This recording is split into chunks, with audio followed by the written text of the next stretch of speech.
네, 1월 21일 새벽 기도회를 시작하겠습니다. 우리 다 함께 찬송가 299장 하나님 사랑은 찬양하시겠습니다. 네, 3절까지 부를게요.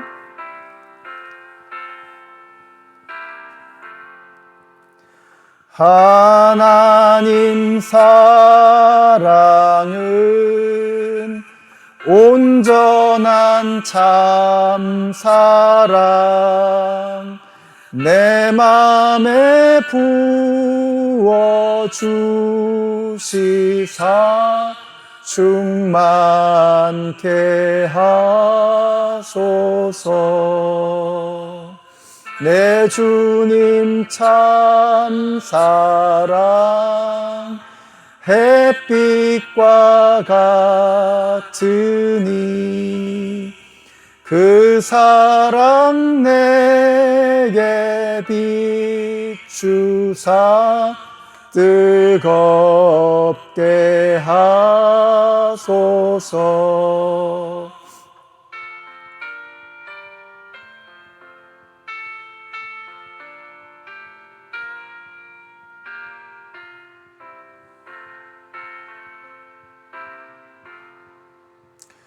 그 사랑 앞에는 풍파도 그치며 어두운 밤도 하나니 그 힘이 크도다.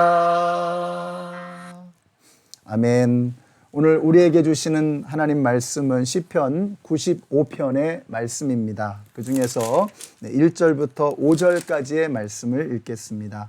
오너라 우리가 주님께 즐거이 노래하자. 우리를 구원하시는 반석을 보고 소리 높여 외치자. 찬송을 부르며 그의 앞으로 나아가서 노래가락에 맞추어 그분께 즐겁게 소리 높여 외치자. 주님은 크신 하나님이시요 모든 신들 위에 뛰어나신 왕이시다. 땅의 깊은 곳도 그 손 안에 있고 산의 높은 꼭대기도 그의 것이다. 바다도 그의 것이며 그가 지으신 것이다. 마른 땅도 그가 손으로 빚으신 것이다. 아멘.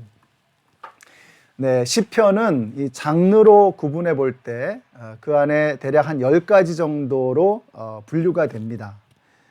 감사 예배시가 있고요. 또 찬양시가 있습니다. 또 비탄시가 있고 민족애가, 신정시, 또 시온시, 참회시, 저주시, 메시아 예언시, 그리고 지혜시가 굉장히 많이 있죠. 이 10가지가 시편 전체에 골고루 산재해 있는데 특별히 이제 오늘부터 보게 되는 시편 95편에서부터 100편까지는 신정시 모음집이라 그래가지고 이게 뭉쳐 있습니다. 이 6개의 시편이 전부 다 신정시라고 하는 장르를 가지고 있다는 거죠. 이 신정시의 특징은 하나님의 절대 주권을 찬양하는 것입니다. 하나님께서 다스리시고 통치하신다. 하나님께서 당신의 구원 역사를 당신의 계획에 맞춰서 이루신다라고 하는 이런 내용입니다. 특별히 오늘 표제에는 저자가 누구라고 명확하게 밝히고 있지 않습니다. 그러나 히브리서 4장 7절에 보면은 오늘 이 시편 95편을 인용하면서 이게 다윗의 시라고 말을 하고 있습니다. 물론 시편에서 저자가 명확하지 않을 때 그것을 그냥 다윗의 시다 이렇게 말하기도 하지만 내용상으로 볼 때도 그렇고 히브리서에서 이게 다윗의 시편이다라고 그 이름을 특정했다는 점으로 봤을 때 95편은 다윗의 시라고 볼 수 있는 충분한 근거가 있습니다. 다윗은 오늘 시편 95편을 시작하면서 첫 마디를 오너라 하는 이 초청의 말로 시작을 해요. 이 말은 중간에도 6절에서도 반복이 되고 있는데요. 자, 어디로 오라는 것이냐?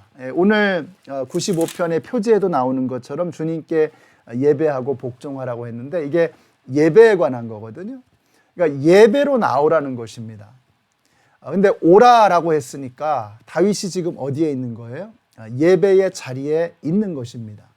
이것이 우리에게 굉장히 중요한 메시지를 담고 있습니다. 먼저 예배에 참여하고 있는 사람은 예배 바깥에 있는 사람에게 오라고 초청해야 한다라는 것입니다. 예수님을 분명하게 영접한 사람들에게 특징이 있어요. 예수님을 영접하고 그 영원한 생명의 기쁨을 맛본 사람들은 자기 하나 구원받는 것으로 끝나지 않습니다. 다른 사람에게 이 복음을 전해야 한다는 이 소명이 생기는 거예요.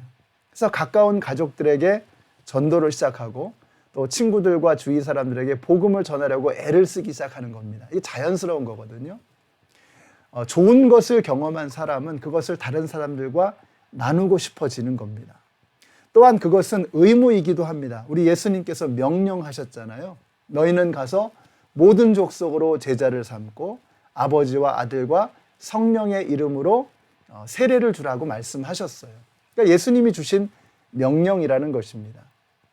자, 나를 살려주신 분이 유언처럼 남기신 이 명령, 우리가 이것을 무겁게 받아들여야 하는 것입니다. 그래서 우리 주님께서 우리의 생명을 구해 주셨으니 이 영원한 생명이 너무 귀하잖아요. 그러니까 자연스럽게 내가 사랑하는 사람들과 나누고 싶어지는 것이고, 동시에 어쩔 때 내가 힘들고 어렵지만 주님께서 나에게 지엄하게 명령하셨으니 그 명령을 우리가 따르고 순종해야 하는 것입니다. 때를 얻든지 못 얻든지 말이죠. 이것이 오늘 이 오너라 라고 하는 이 한마디 속에 담겨 있는 것입니다. 다윗이 예배를 드리면서 예배로 초청하는 거예요. 이 귀한 예배에 함께 하잔 말이죠.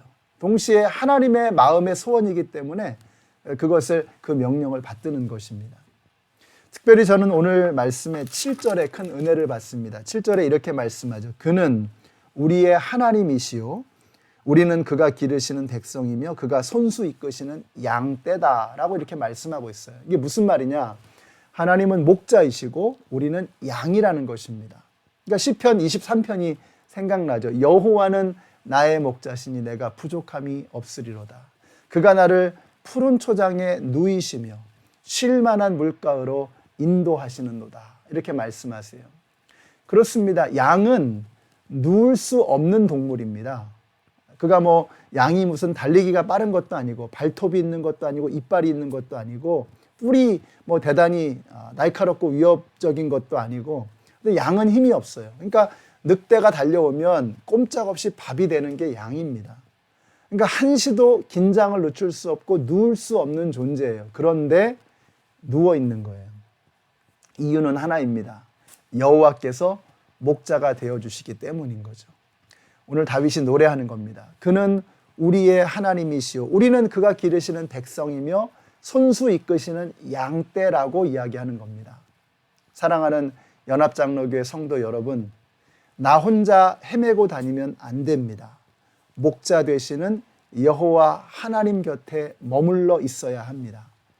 우리가 목자 되시는 하나님 앞에 머물러 있을 때 그때 양들의 생명은 안전하고 양들의 삶은 풍성해지는 것입니다. 왜 우리가 두려움과 염려 속에 살아가느냐?